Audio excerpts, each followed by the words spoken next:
Yesterday, I created or I borrowed a handle, something to grab, and I call it stories. Yesterday, I talked about opening the speech. Now we have to, right? We can't start the speech by closing it, so we obviously have to open it. So one step at a time. For easy management, I classify a speech as having A, B, and C. Beginning, the body, at the end. Maybe your problem with the beginning, maybe it's in the body, maybe it's in the end, but never mind, I go sequentially. Hopefully it addresses your needs, yeah? Yesterday, I created stories as the handle. Let me ask you, Surya, do you like listening to stories? Yeah, I like listening to stories. What kind of stories you particularly are drawn towards? It's something that related to your imagination, that imagine that what you're seeing. Okay. When you say imagine, if it is Shanshan telling you a story, does it often make you feel that you can relate to her stories? Yeah, exactly. Yeah, she expect people stories. Okay. So one of the key reasons of using stories is to capture attention and make them relatable, so that we let the people make it easier, the audience, to follow you. At the same time, to your point, you're worried less about the audience. You're more worried about yourself to begin with. Stories help you bring yourself across to other people. So for structure's sake, I almost jumped to the tool, stories being a tool, a technique, of I'm attempting for it to be a cure-all. It may not be. Cure the problems you have. I am specific about stories actually. Yesterday, I demonstrated two-person stories. One of my fellow Toastmasters, I call this person Menon, right? This name has been amended, modified, but the other person is real name, that's me. Both of us talk about starting a speech, and that's how we started. I want Studying a speech. You mean what? Starting, beginning, get the speech going, because it has to start somewhere, right? So imagine that I had all these worries. I forget my speech. So what do I do to address that problem? I chose stories. I chose stories that is close to my heart. Okay. Now hear me repeat what I said yesterday. It's for your benefit. Instead of saying, hello everybody, I'm very happy to be here, I'm very nervous, this is my first speech, nothing of that, I straight away goes into, I want to tell you a story. You can do so very softly, you can do so assertively, I will just do so plainly. I want to tell you a story. It is my story growing up. I grew up in Singapore, a very special place called Toa Payoh. Okay, I shall stop here. Did I not tell you something about myself just now? Yes. Yes. And I say very clearly that I'm going to tell you a story. Notice how I piece this story together. It is designed not to forget. I repeat, I want to tell you a story. Okay. So in my mind, I say, use my own story. I can't forget who I am. Even if I'm very nervous, I can't forget how I was like as a child. I use that as the opening to get into the story or the speech. This is one very effective way because you can hardly forget. So it's meant to address your worries about what if I forget? And people give me one kind of a look and I get very nervous. It's easier to focus on something real and about ourselves. And practically all the Toastmasters, the senior ones, they have a common belief that when you tell your own stories, it is relatable, it is easier to remember because you don't actually forget in the first place, and people kind of are interested in your own authentic stories. So I'm going to use this as a strong assumption, and in fact as a tool, tell stories. And the way I use very simple English, like I want to tell you a story. It is my story. It is my story growing up.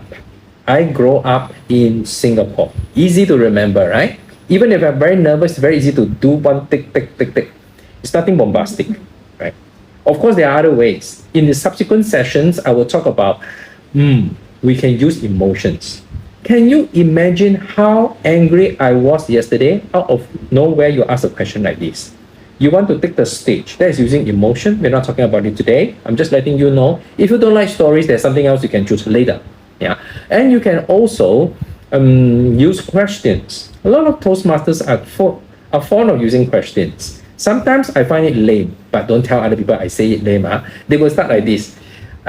Raise your hand if you are a keen collector of something at all. Raise your hand if you have a pet. Yeah, so people will respond to you. You ask a question, a simple question which people can very easily respond. Because you either have a pet or you don't have a pet. Either you collect things, hot things, or you don't. Yeah, okay, that is another one. It will come later, but tonight, just as yesterday, I want to get started with the 9 sessions I have with you guys with stories. Because I find that everybody has a story. And the easiest story of all is a story that you pluck from your childhood, however boring it is. I'm offering this to Ria as a tool, yeah, for you to break free from what you described just now, as I understand, as something that makes you nervous, makes you uneasy, makes you want to get away from. And it might be useful for you to consider if Shanshan is also fond of telling you her stories. For example, her nephew. If she keeps pets, I can't quite remember, did she share with you about her pets and things like that, which makes you feel relatable? Yeah. If there are, you recall, I can recall Shanshan telling me about her nephew and nieces, quite a few of them, and she seems to be very fond of them, although sometimes she's at a loss how to make them sit still. So this, when told to you, when shared with you, how do you feel? If you find that is crippling, that makes you find that Shanshan is interesting and you want to hear more about it, you can apply that. It's now that you can treat her as a benchmark or even a role model. Yeah. The objective is not to stay with this forever. It's just to help you get a handle of your situation and break free from it, so that in time to come, you shall be no more nervous. How does that sound? Yeah, actually, you should think about it. I am hoping that you will like stories enough so that your opening for a season is just like my favorite snack, so to speak. I like chocolate cakes. I keep eating chocolate cakes. You might not consider eat until you're sick of it, but by then you know what is good chocolate cakes or what is a good cake. But you need to eat it. And I'm offering stories as a cake. So it will be in your mind that the default setting you will do. That's how you open. You always open with a story. You can say, like some very famous or popular sitcom, Moses Lim had presented it as, let me tell you a story. You could even start with that. It's just so that you have something stable, you know, is classic signature you. You start your speech with, let me tell you a story. And people know that you're taking control. And you know that because it's let me tell you a story. And you are here to listen to me. And you make yourself more firm in that. Yeah, we're not looking down on people. We're just boosting ourselves. You might need that. I'm sensing that it can help you somewhat, but you be your own good judge. And maybe tell you a story about me when I was little. Growing up, I spent all my time with grandma. How many of you had the same situation? So little time with parents, all the time with grandma, who is brought up by your grandparents. And you can go on with it, right? Grandma dotes on me. That explains why I am that big. So maybe you're going to make fun of yourself, right? I can have anything I want at all. Okay, has that got something to do with your speech? We would like it to be. I am merely introducing to you a handle, something to grab on. It's almost like a safety net, so that you will start powerfully enough for you. I'm not imagining that we want to be like the world-class speakers who have certain techniques. We don't emulate them yet. Let's solve the problem you have. So it's important for me to pause here and let you feedback to me, or at least to yourself. How useful is this notion of telling stories? How useful it is to you solving the issue you mentioned just now? What do you think? Yeah, I think because I'm afraid of what's next. Mm. So if, like you say, even if telling story that relate to my story, maybe it's actually, even if I get stuck, I know what's coming up next. Right? Yes. So Yeah, that would be a good start. It's almost like, I'm not going to ask you your age at all. It's very impolite, but we ask ourselves, right? How would it be like when I grow up or when I grow old, whichever? We are not going to get an answer. We just worry for nothing. For example, I would say, will I lose my hair? Right? Will I have wrinkles? Will I sound like some horse? People won't like me. I worry about a lot of all this stuff. I know it may come, but it's not going to happen now. So if I spend whole night thinking about it, what if it's not going to be useful? But still, I want to do some life planning. So I will do one step at a time. I will ask myself what I'm going to do this week. Oh, I'm going to eat less meat and more veggie because it helps me with my complexion. I'm going to get a facial the following week, so on and so forth. I will plan. So one thing at a time. Right? By worrying, it won't solve anything at all. Now, a speech is the same, but more compressed. You have 5 to 7 minutes. In the context of Toastmasters prepared speech, mostly like this. Sometimes you have less. Let's say the icebreaker speech is 4 to 6 minutes. Sometimes you have even less, like the first speech of the social speech, that project first speech, 3 minutes. And then later, you have another one, 5 to 7 minutes. It doesn't matter. All these are building blocks. So all what I want to give you for prepared speeches is like building blocks. Almost like a building. You see, a building cannot be built overnight, just like Rome is not built overnight. So we do one step at a time. I would ever suggest that with the opening. Don't worry about it later. You will get to that. If you can take care of the beginning, one step at a time, you will come to the rest. Don't even think about whether your story makes sense. Solve that problem of yours, which is you get uneasy, you think you will forget. So you start with the things that you definitely won't forget, which is stories. Try to tell stories that come so easy to you, for example, like childhood. And soon you won't need that anymore because you will have the basic composure to change it to something else. You could even tell other people's stories. The good thing about telling our own stories is it's real. And because it's real, the person listening to it will also know that it's real, and very possibly it is relatable. And once it's relatable, there'll be a connection. And you can sense that the other party, the audience, are actually quite interested in what you're talking, simply because it relates to them as well. And they will give you the kind of vibes that boost your confidence, and the rest will be very smooth from there. If your concern right now is you have hard time forgetting, that is because you spend energy worrying about forgetting. Just like I spend time worrying that I will lose my hair. But I have hair, right? But why do I worry about losing my hair? I mean, you will find it very funny. Terry, why suddenly you worry about losing your hair? Because you think my dad is bald. Yeah, so take care of your hair. Just comb it a bit more, brush it, and so on. We do it one step at a time. So we do something that comes so natural to you. I offer story.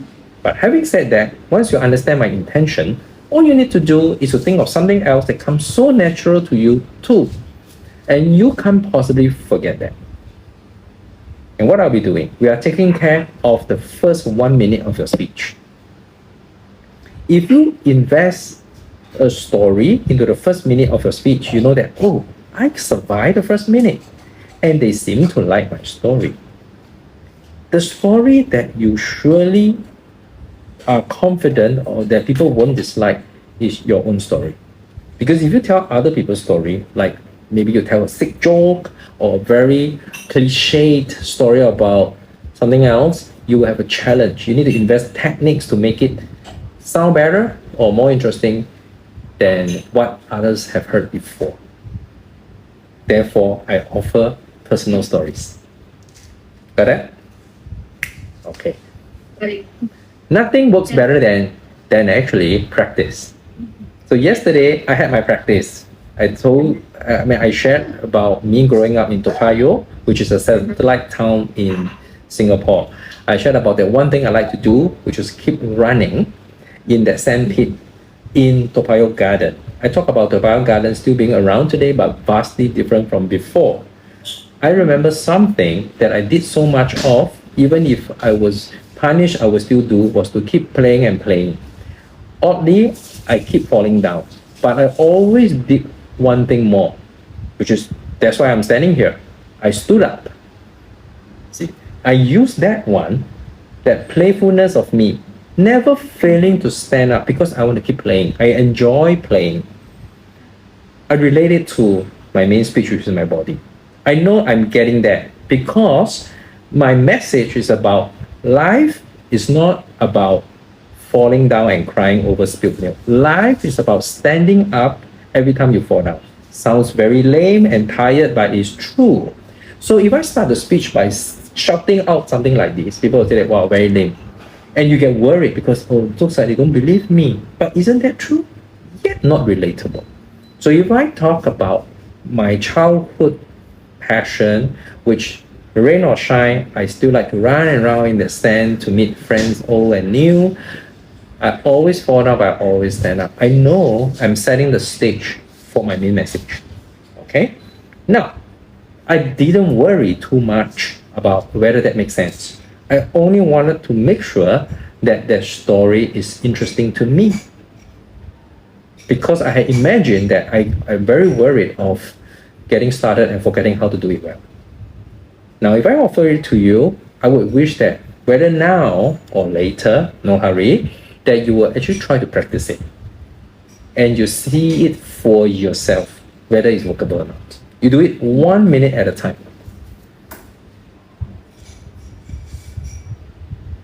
Okay, I see you nodding, so I guess you see some sense in it.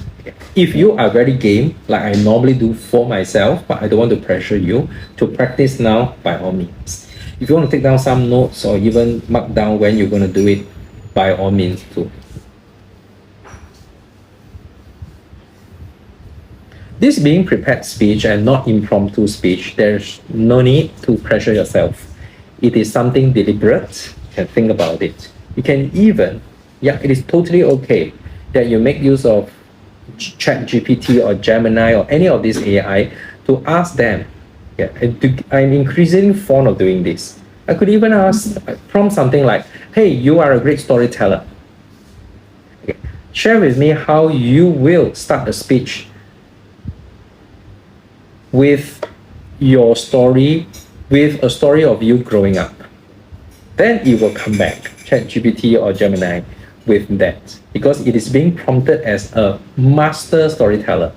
You're going to start a story about you growing up as a child. Then he will write something and you can refer and say, hey, I kind of like this. This makes sense to me. It can save you time. And it's okay. Because we are not trying to copy the whole speech. We're trying to see how people will say it. It becomes your sparring partner, okay, if that's what you want to do. I'm beginning fond of doing that because it saves time. But it also inspires us to move ahead in case you don't know where to start. Oh, that's another way. Do you, by the way, make use of AI in any way in your work or life? Yeah, I used to. Just feel free to explore that. Yeah, feel free to explore that.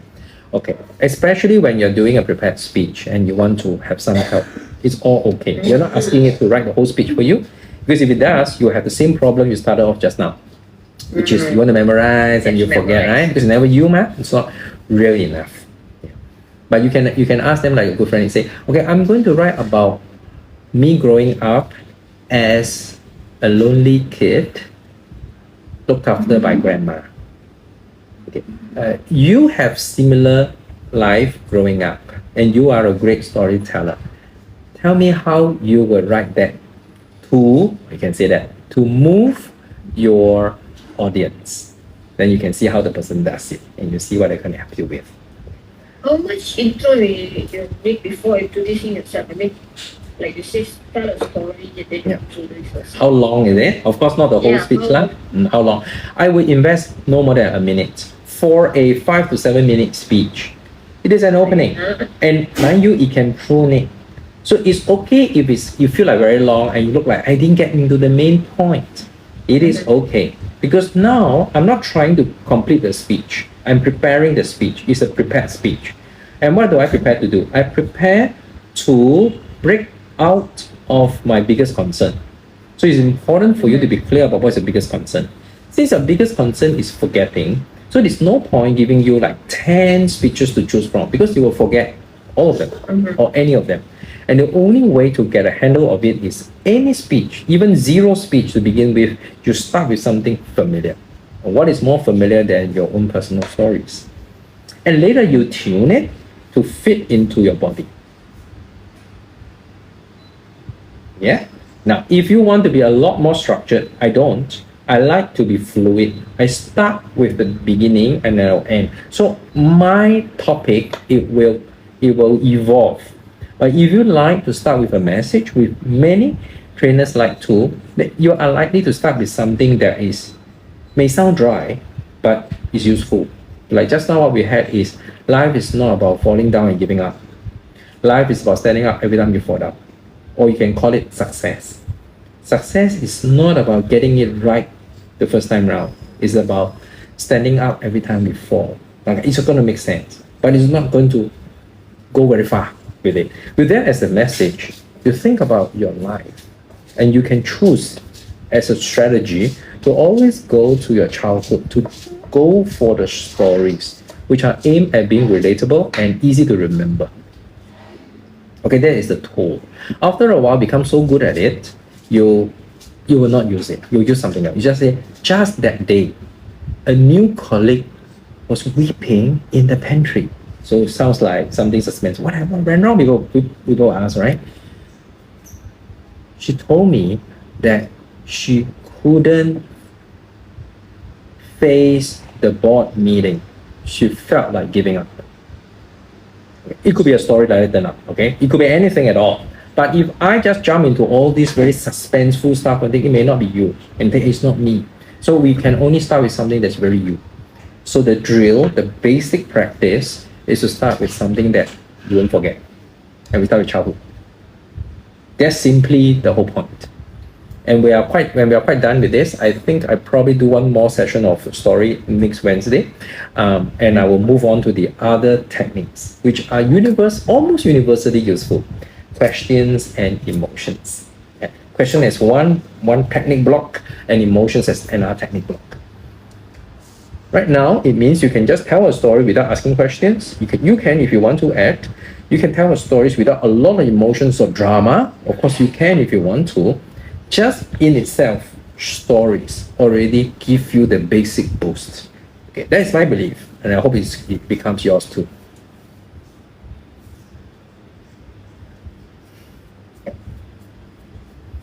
Okay, generally, does that make sense to you? Yeah, it makes sense to me. Okay, It does, yeah. all right. It's Now you make a decision, okay? You only promise yourself. I am not fond of making people feel very pressured of stuff and so on. Whether you want to practice now or later, a certain time, you can tell me, so I'll keep track with you. You can don't tell me, and you can come back the next time round. Our next time round will be next Saturday. No, say again, Wednesday. Today is Sunday, right? 3 days from now. It'll be a Wednesday, Saturday, Sunday. Wednesday, Saturday, Sunday. So we have another 6 sessions other than this. I tend to keep it short and sharp. I'm hoping that along the way, maybe by the 5th or 6th session, some of you would come with your own speech, even if it's 1 minute. But let it not be more than 7 minutes, because it will be more than enough for practice purpose already. Yeah. So you decide for yourself when it will be. You can also choose to let me know in private, or you share it in the group. I don't mind. My attitude is we are all adults, and I'm not here to prove that I'm popular, or you don't have to be very responsive. I think we do what we can, and you show up at your own pace.